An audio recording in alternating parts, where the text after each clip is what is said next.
Hi everyone. Today we are going to discuss about DC motor in particular to the construction. What is actually DC motor? Okay, so what is actually DC motor? DC motor is a machine which converts electrical energy to mechanical energy. The best example for DC motor is your fan. Okay, so where we give electrical energy to it, it rotates and produces mechanical energy. That is called as DC motor. The opposite for DC motor or the dual for the DC motor, we call it as generator, where we give mechanical energy and it produces electrical energy. So that's all. So here we have DC motor as well as AC motor.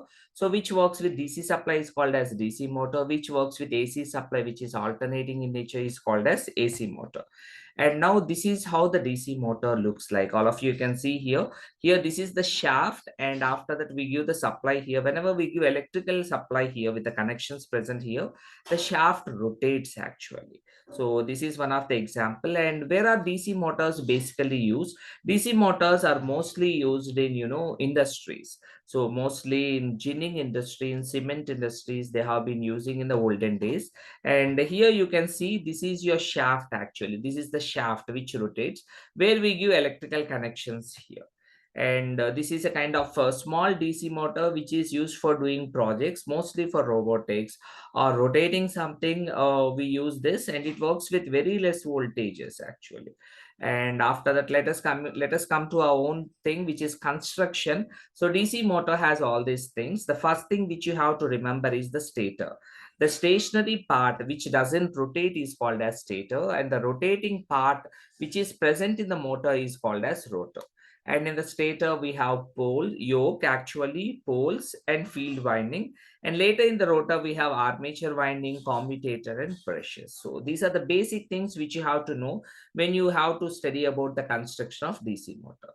Now let us come to total thing actually. So you can see the outer part is a stationary part and the inner part is a rotating part. So the outer part is called as stator and the rotating part is called as rotor. Stator has, pole shoes, field windings, and this is called as a rotor or armature. It is an armature core completely. The copper windings on it are called as armature windings. It has a shaft, it has bearings, it has commutator, it has brushes. All these things which we are going to study one by one. Now, this is the picture which you have to draw in your examination whenever construction is being asked. So, this is the outer one which is called as stator, which has poles, south pole, north pole, and south pole, and it has pole shoes. You can see a small arc kind of drawing here, which is called as pole shoes. And pole shoes, like because the windings can come and touch this one. Touch the armature. So the pole shoes are the projected surfaces which prevent the field windings to go through the air gap and meet the armature windings. And the circular thing which is present inside is called as armature. The small circles which are called as armature windings, and these segments are called as commutator. And here you have the shaft. This is the basic construction of a motor. And motor generator, constructionally they are same actually, but operationally they are different. So this is what. So you have the frame which is also called as yoke, and after that you have the poles, field poles. We have field windings. These are magnetic field poles or magnetic field windings. After that, the projected part is called as pole shoe. Later the circular part is called as armature, and in on the armature you have the armature conductors or armature windings we call it. And later we have commutator of various segments where all the windings go and connect to the commutator. And later we have the shaft. So this is the basic things which you have to do for the construction. Now, what is a yoke? Yoke is an outer frame of your DC motor which holds everything inside. So the material which is being made of, cast iron or cast steel, and it supports all the things which are present inside. And basically, why it is being made of cast iron, cast steel? Because it has to allow the magnetic flux through pass through it, through the field windings. That's the major importance of the yoke. And what is a pole? Pole is a electromagnet. It is actually north pole or south pole. They produce by passing the electricity. So this electricity and the windings which we make actually clockwise, one pole will be produced, anti-clockwise based winding, another pole is produced. So you have it produces flux. Actually, the main importance of the pole is it produces magnetic flux. Basing on the magnetic flux, you have the rotation actually. So the material it is made of again cast steel and cast iron. And after that, field windings are nothing but the magnetic field windings. They are being made of copper again, and these are being wound on the poles. So these are called, whenever we give more amount of current to it, more amount of magnetism is produced in the poles actually. So higher the current, higher the flux actually. That's how it goes. And basing on the windings, as I said before, clockwise and anti-clockwise, we have the polarities to be produced. There are two polarities or two poles, which are north pole and south pole. And later, this is all about the stator. We go with the rotating part, which is called as rotor. The main important part is the armature. Armature is totally a system which hosts many things. So it hosts armature windings, it hosts commutator, it hosts brushes, it hosts shaft also. So this is how the armature look like. This is the cross-sectional view of the armature, where it has slots wherein we keep the armature windings, which are done in two ways: wave winding and lap winding. For wave winding, we'll study later while we discuss about the derivation of EMF. Then wave winding, what should be the jet value to be taken, number of parallel paths to be taken. So here we keep the windings. Armature windings are done in two ways. One is in lap winding, the other one is wave winding. And after that, you can see this one. So these are the slots for the wedges, which is being called, where we close it with an insulating material, because this one rotates, so the armature winding doesn't come out actually. So this is also a laminated one, so that we can reduce the eddy current losses.